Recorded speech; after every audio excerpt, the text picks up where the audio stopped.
And we're back, and here we are in our factoring series, and we're going to talk about in this video factoring out a GCF first, then factoring when the A value is equal to 1.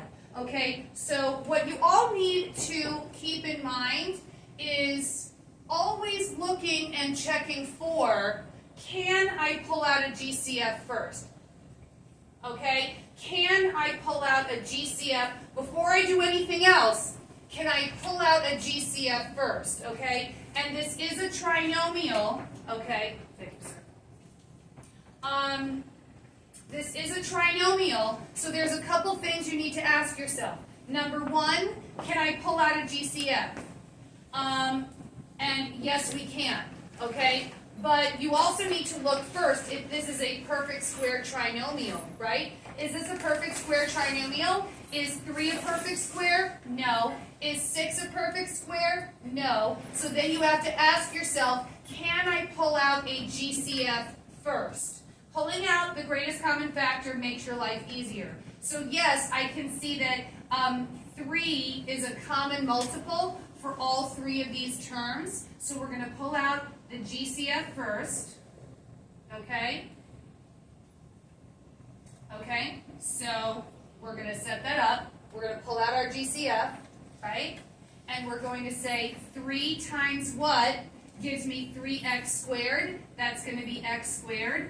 3 times what gives me a positive 3x? Positive x. 3 times what gives me a negative 6?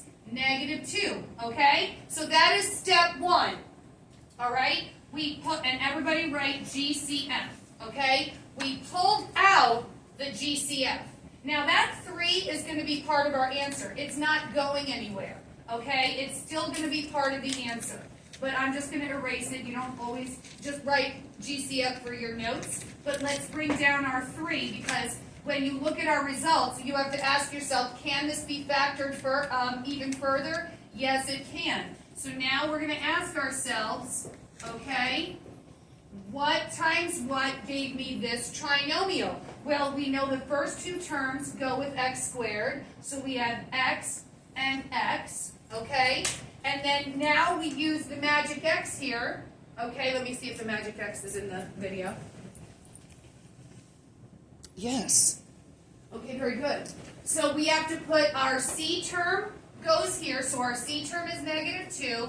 And our B term, even though it's not there, you know there's a 1 there. Our B term goes here. So now we have to ask ourselves, what 2 numbers, when multiplied together, gives you a negative 2, but when you add them together, gives you a positive 1? Okay? Hopefully you thought positive 2 and negative 1, right? So 2 times negative 1 is negative 2, and 2 minus 1 is 1. So we would put plus 2 and minus 1, and that is your whole answer. Notice the 3 here out in front, the GCF, is part of the answer, okay? So right away, to give us another example for the video, let's try it again. Okay? Oh, hold on. Sorry about that.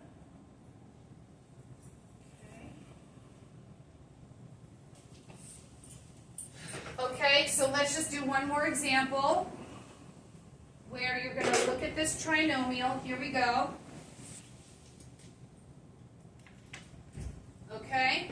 So we're going to do number 2. So 8b squared plus 8b minus 48. There we go. Okay? So we have to look at that trinomial and ask ourselves question number 1, which is this a perfect square trinomial? Because the a value is greater than 1. Okay? The a value, you should be checking, is that a value greater than 1? Yes, it is. That's an 8. So you have to ask yourself, am I looking at a perfect square trinomial? Well, is 8 a perfect square? No. Is 48 a perfect square? No. So we're just looking at a trinomial now where the a value is greater than 1. But now you can look at all 3 terms and ask yourself, What do all three of those terms have in common? Do we have a GCF that we can pull out here? What do all three of those terms have in common? 8. They're all multiples of 8. So we're going to pull out the GCF first, right? That's what all three of those terms have in common. They are all multiples of 8. So now we have to fill in 8 times what gives me 8v squared? V squared, okay? And 8 times what gives me 8v? Positive v. And 8 times what gives me a negative 48? Negative 6, okay?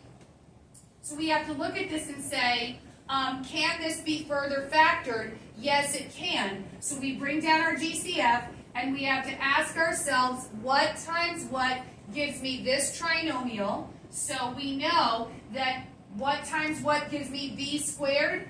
V and v, okay?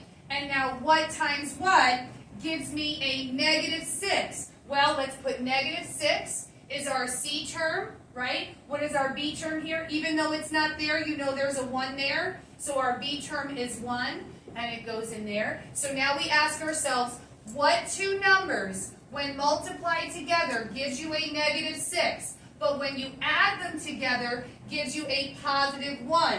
Hopefully you were thinking negative 2 and positive 3, but don't trust it, test it, right? So negative 2 times 3 is a negative 6, and negative 2 plus 3 is a positive 1. So these two numbers are the correct answer. So we have negative 2, positive 3, and circle the whole thing. That whole thing is your factored form of that trinomial, okay?